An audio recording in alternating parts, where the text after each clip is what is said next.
Welcome back to the channel. I'm Tony Hickman. And Cinco de Mayo was just around the corner, so I got thinking it's probably time to do something Mexican themed.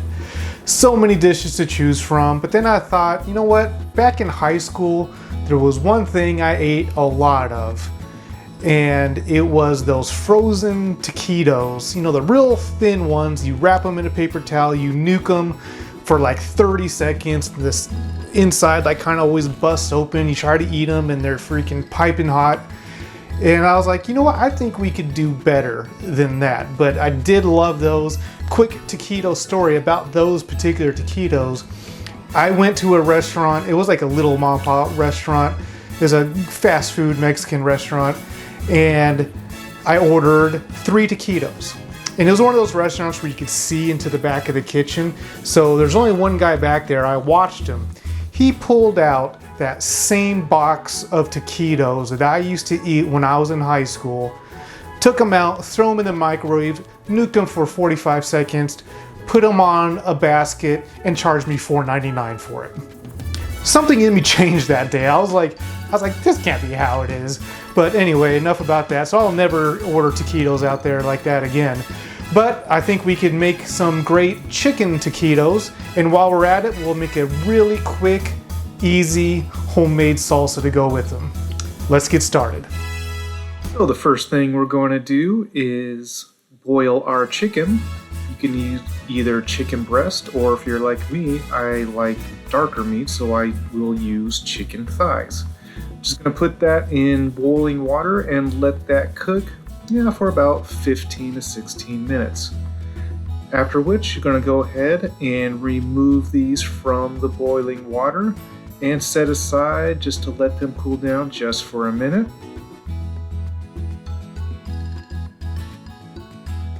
Then you just want to grab 2 forks and begin to shred your chicken.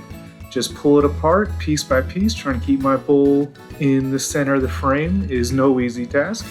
But continue to shred until you have little long shreds or bite-sized pieces. We want to kick this flavor up just a little bit of that chicken. So I had a shallot just kind of laying around, so I want to go ahead and use that. Heat up some olive oil, put in your shallot. You could also use an onion. Shallot is just a little bit sweeter, so we're not doing anything crazy here, so I love the flavor of shallots. Season that with just a little bit of salt and pepper. And saute this. They cook down pretty easy, so really only do this for about 3 minutes or so. Once you have that cooked, we're just going to go ahead and put that directly into our chicken.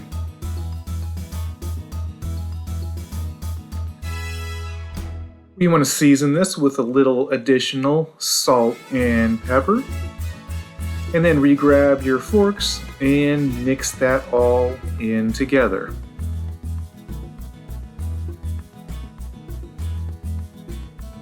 Now we have some vegetable oil heating in a pot, 350 degrees.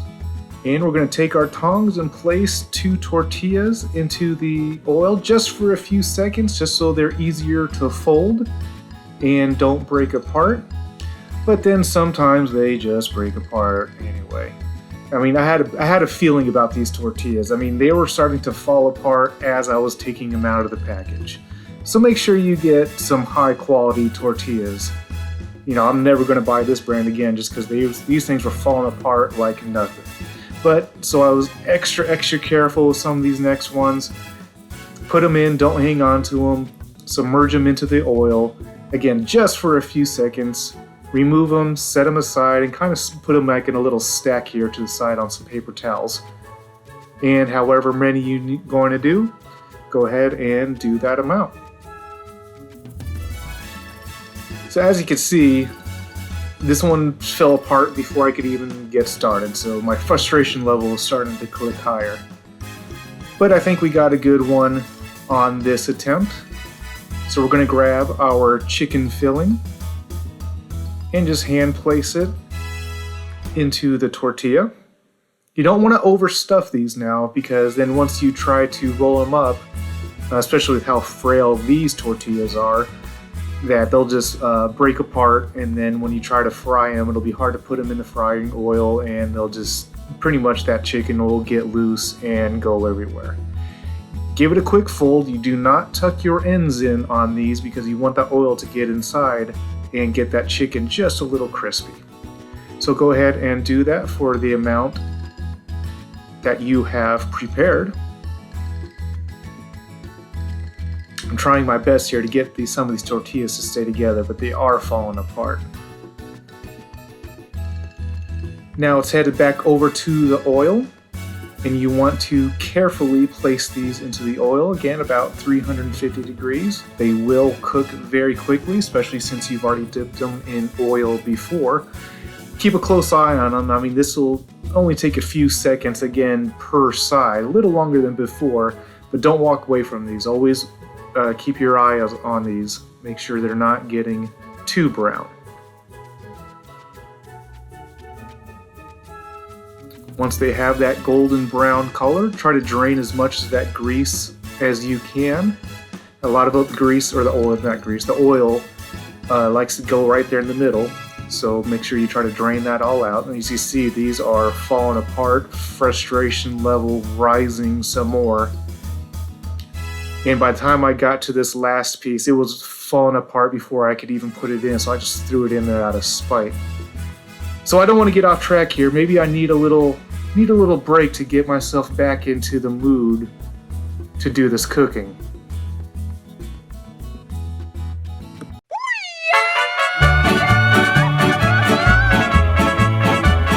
The Guapo knows how to have a good time. Check out those dance moves. And if you haven't already, hit that subscribe button for me, and you can see dance moves like this on the radio. Yo voy a cantar esta canción, yo voy a cantar esta canción para mi gente. He's got a little twisty twist. Con una pasión. A bit of a twisty twist. Con una pasión tan fuerte. Alright guys, well I'm in a better mood now. Hopefully that made you laugh. I know I can't dance, but I don't know, the music moves me, just moves me ugly. What can you do? Let's get back to cooking. Got some a Poblano pepper and one bell pepper here. The best way to do this is over an open flame to really get a good char on your peppers. If you don't have one like me, high heat on a skillet. Try to get as much char on the skins of these as you possibly can. It's an okay substitution, so you work with what you got. Next, we're going to go ahead and blanch our tomatoes, just like our previous video. 2 large tomatoes with the stem removed, plus signs in the back, into boiling water, just for about 45 seconds. 45 seconds later, you can see the skins already wanting to come off. I have my ice bath ready to go. Place these directly into the ice water to stop the cooking process. So we're just going to, by hand, take the skins off of our peppers. Should easily come off. Sometimes you got to work with it a little bit, like these poblanos. They're not even, so not every side got charred. If it's not charred, it's kind of difficult to get the skin off. The bell pepper should come off nice and easy. And we're going to give these a rough chop. We're all going to go into food processor later, so no worries about how it looks. As you can see, I have my tomatoes already quartered and peeled, and I have half an onion quartered. On with the food processor. First thing we're going to do is add in our tomatoes, followed by our quartered onion.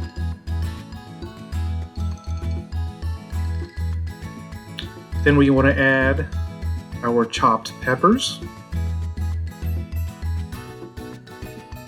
4 cloves of garlic. And then we want to add some cilantro. We're getting pretty full here, so you might have to pack it in. Maybe your food processor's bigger than mine. We're going to do just a drizzle of olive oil.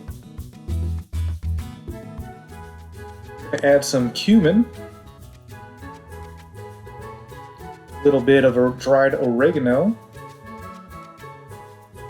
little bit of allspice, and some chipotle powder, and a generous portion of salt.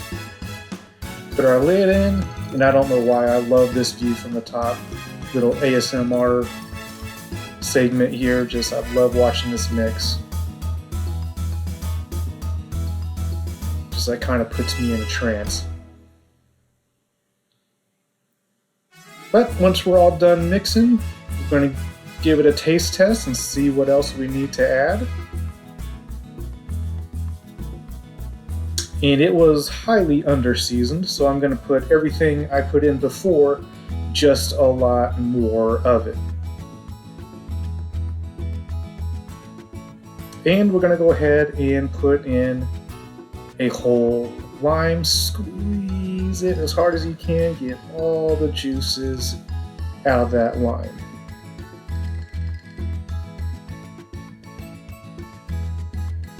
Give it another quick mixy mix. Give it another taste. And you know what? I really wanted to put jalapenos in this, but I didn't have any for some reason. I thought I did. I didn't have it. So I'm going to substitute and put some cayenne in here just to give it a kick. All salsa has to have at least a little bit of a kick. Another mixy mix, and we're good to go. Nothing left to do at this point but get it on a plate. And I try to put the best looking ones on top. And put a side of that salsa. Let's give these a little crack in half and see what we got on the inside. I love it when the outside has a little crispy edge. So good. And then you have nice, juicy meat in the middle. So good. Let's see how it tastes with this salsa. The crunchiness of the tortillas, the juiciness of the chicken, and the little zing with that salsa is like a perfect combination. Perfect for Cinco de Mayo parties or just to cook it. The flavor was absolutely excellent. So there we have some very easy taquitos. I mean, that was only a handful of ingredients. But you know what? It seems like every time I do my outro, there's always a lesson to learn.